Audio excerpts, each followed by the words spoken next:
Hay un tipo de turista que entra a una cantina centenaria de Oaxaca, pide que le bajen la música, pregunta si el agua es segura, y deja el 25% de propina esperando que el mesero le dé las gracias en inglés. Ese turista existe, y el mundo entero lo reconoce al instante. En este video no vamos a hablar de estereotipos, vamos a hablar de datos, de protestas reales, de precios que destruyen barrios enteros, y de un fenómeno que el Mundial 2026 acaba de poner bajo los reflectores de todo el planeta. Porque el rechazo al turista americano no es xenofobia. Es una respuesta acumulada a décadas de comportamientos concretos que tienen nombre, cifra y dirección exacta. Y cuando termines este video, vas a entender exactamente por qué. El volumen que coloniza espacios. Entra a cualquier bar en Medellín, Buenos Aires o la Colonia Condesa en Ciudad de México un viernes por la noche. Si hay 4 turistas estadounidenses en una mesa, te enteras desde la entrada. No es exageración.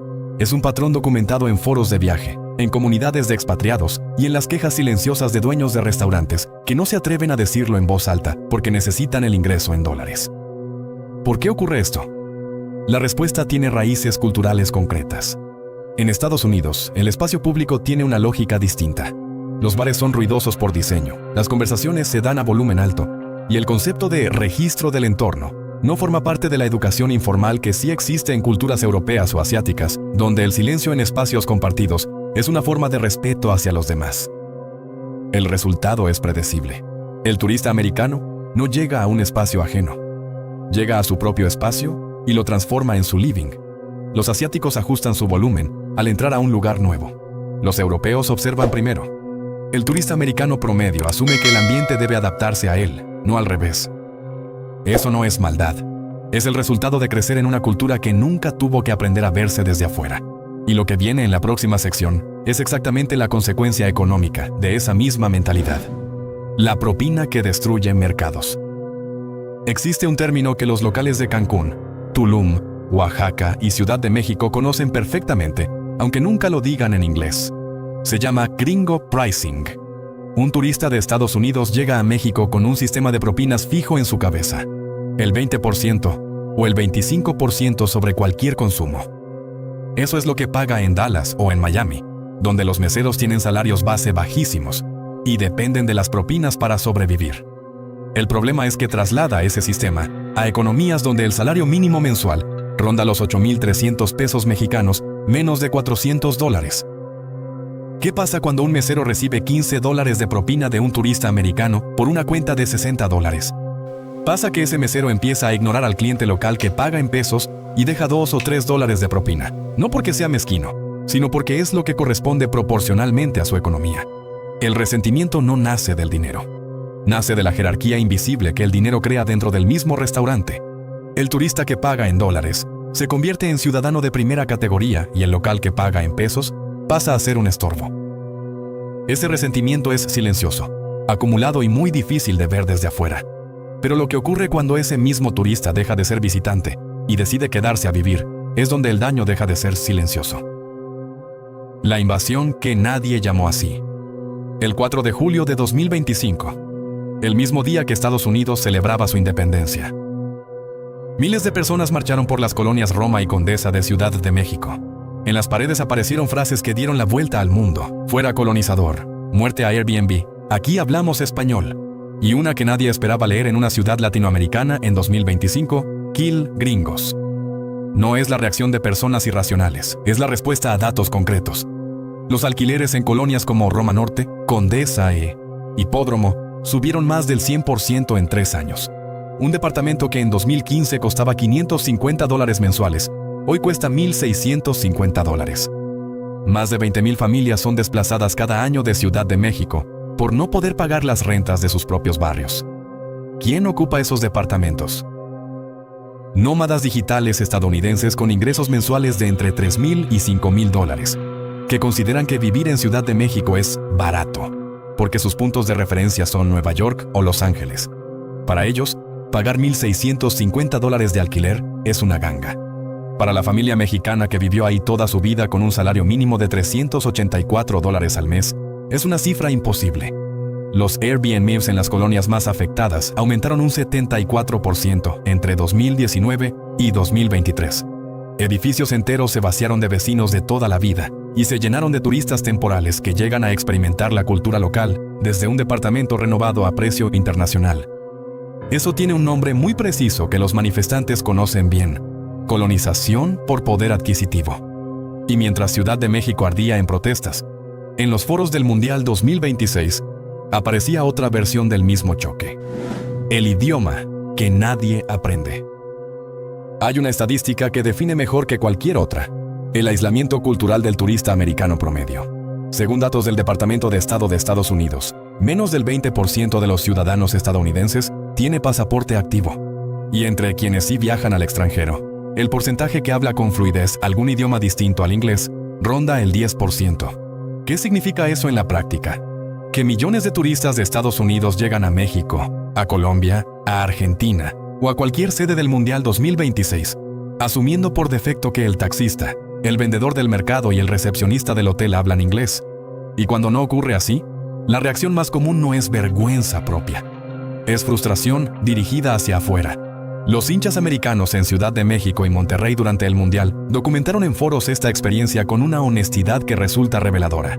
Se quejaban de que nadie les entendía, de que los menús eran en idioma extraño y de que tener que usar un traductor de celular era un inconveniente inaceptable. En un país que no es el suyo, en un idioma que no es el suyo.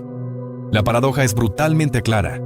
El turista americano viaja miles de kilómetros para conocer otra cultura y llega esperando que esa cultura le hable en su propio idioma. Eso no es solo incomodidad, es la manifestación práctica del excepcionalismo que se enseña desde la escuela. La idea de que Estados Unidos es el estándar universal al que el resto del mundo debe adaptarse. Y ese mismo excepcionalismo tiene consecuencias muy concretas cuando choca con la realidad operativa de las ciudades sede. El choque con la realidad del mundo real. Durante el Mundial 2026, los foros de hinchas americanos en Reddit, Twitter y grupos de Facebook se llenaron de quejas que los locales leyeron con una mezcla de incredulidad y fastidio acumulado. No se puede tomar cerveza en la calle en Ciudad de México, esto es una dictadura. En Monterrey hay militares en cada esquina, parece un estado de guerra. El metro de la Ciudad de México es caótico, ¿por qué no hay señalización en inglés? Lo que ninguno de esos comentarios menciona es el contexto. Las restricciones de alcohol en vía pública existen en muchas ciudades latinoamericanas por razones históricas y de seguridad pública. La presencia militar en zonas turísticas durante eventos masivos es un operativo estándar, no una señal de autoritarismo. Y el metro de Ciudad de México, que cuesta menos de 30 centavos de dólar por viaje, lleva décadas siendo uno de los sistemas de transporte público más eficientes del continente. ¿Qué es lo que falta en todos esos comentarios? La capacidad de leer un contexto que no fue diseñado para ellos. El turista americano promedio, y esto está documentado, pasó la mayor parte de su vida dentro de un solo país, que funciona como un ecosistema cerrado.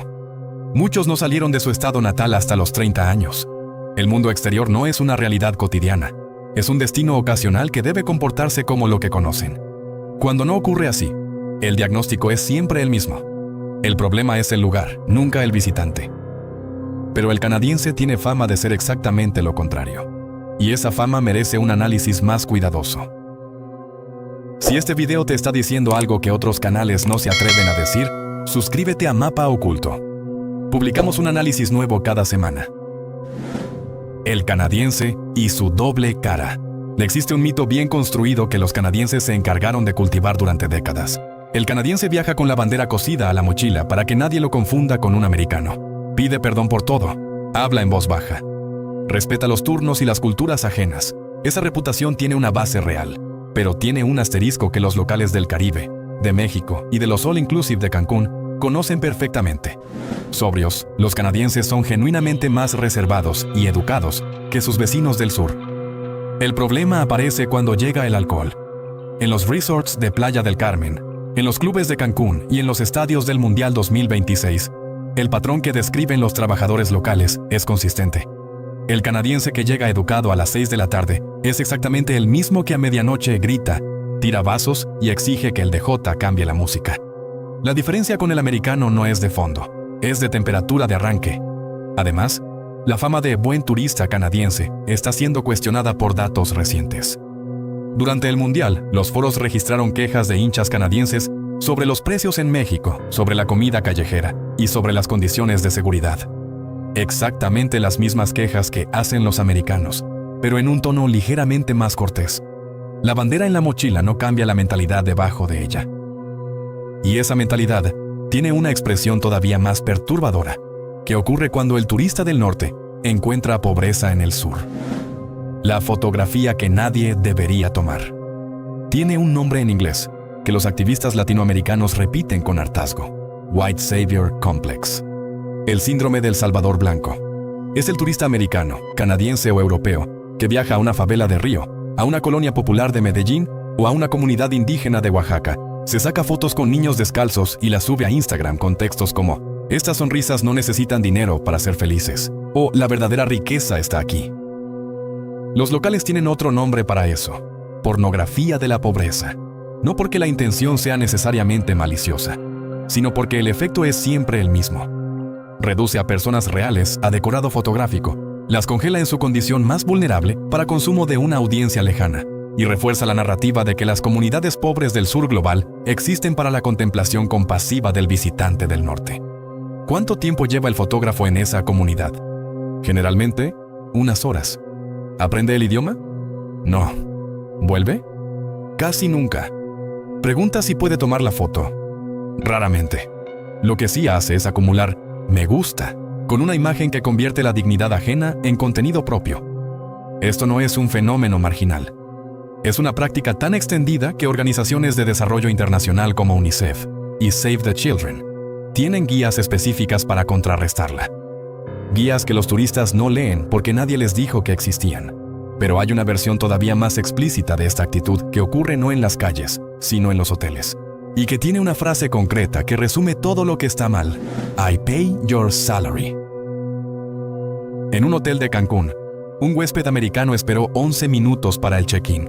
Cuando finalmente fue atendido, le dijo a la recepcionista, en inglés, sin siquiera verificar si ella lo entendía: I pay your salary. You work for me. Yo pago tu sueldo. Tú trabajas para mí. No es un caso aislado. Es una frase que los trabajadores del sector turístico en México, Colombia, República Dominicana y cualquier destino con alta presencia americana escuchan con una regularidad que ya dejó de sorprenderlos. La lógica detrás es tan simple como perturbadora. El dinero convierte la transacción comercial en una relación de poder. Pagar por un servicio no es intercambio entre iguales. Es una prueba de superioridad que el comprador ejerce sobre quien atiende. Esto tiene raíces culturales documentadas. En Estados Unidos, la cultura del servicio al cliente tiene un componente de sumisión casi estructural. El cliente siempre tiene razón. No es solo un dicho de marketing. Es una filosofía que moldea la expectativa de quien consume. Cuando esa expectativa se traslada a otro país, choca con culturas donde la dignidad del trabajador no está en venta con el precio de la habitación. El resultado es una tensión que los trabajadores absorben en silencio porque su empleo depende de ello. Y mientras eso ocurre en los hoteles, el mundo exterior está tomando nota con datos muy concretos. Este tipo de análisis no lo vas a encontrar en los medios convencionales. Si quieres seguir recibiendo contenido que va al fondo de las cosas, este es el momento de suscribirte. Los números que el mundo ya decidió. El rechazo al turista americano no es solo cultural. Ya tiene consecuencias económicas medibles que el propio Estados Unidos está pagando. En 2025, 4 millones menos de turistas internacionales visitaron Estados Unidos en comparación con 2024. El gasto turístico cayó más de 8.000 millones de dólares. Oxford Economics proyectó una caída del 9,4% en la llegada de visitantes extranjeros al país. Al mismo tiempo, México rompió su récord histórico con 47,8 millones de turistas internacionales, un crecimiento del 6,1% frente al año anterior. El mensaje que esos números envían es muy específico. El mundo no está dejando de viajar. Está dejando de viajar a Estados Unidos. Y la razón no es solo política. Aunque las deportaciones masivas y las políticas de Trump tuvieron un efecto documentado en la percepción internacional del país, es también una respuesta acumulada a la experiencia de visitar un lugar donde el visitante extranjero siente que no es bienvenido, a menos que gaste mucho y no haga preguntas incómodas. La paradoja es devastadora. El país que más exportó la idea del sueño americano al mundo es hoy uno de los destinos que más genera ansiedad entre quienes intentan visitarlo legalmente. Mientras tanto, los países que llevan décadas recibiendo el juicio del turista americano sobre su seguridad, su infraestructura y su desarrollo. Están llenando sus aeropuertos con visitantes que eligen activamente no ir a Estados Unidos. El mercado habló, y habló en el idioma que Estados Unidos entiende mejor que ningún otro: el dinero. Pero hay una dimensión de todo esto que va más profundo que el dinero, y que explica por qué el problema no desaparece aunque cambien los gobiernos. El aula donde todo empieza. El turista americano que habla fuerte, que no aprende el idioma, que llega con la mentalidad del consumidor invencible y que se frustra cuando el mundo no funciona como en casa. Ese turista no nació así. Fue educado así.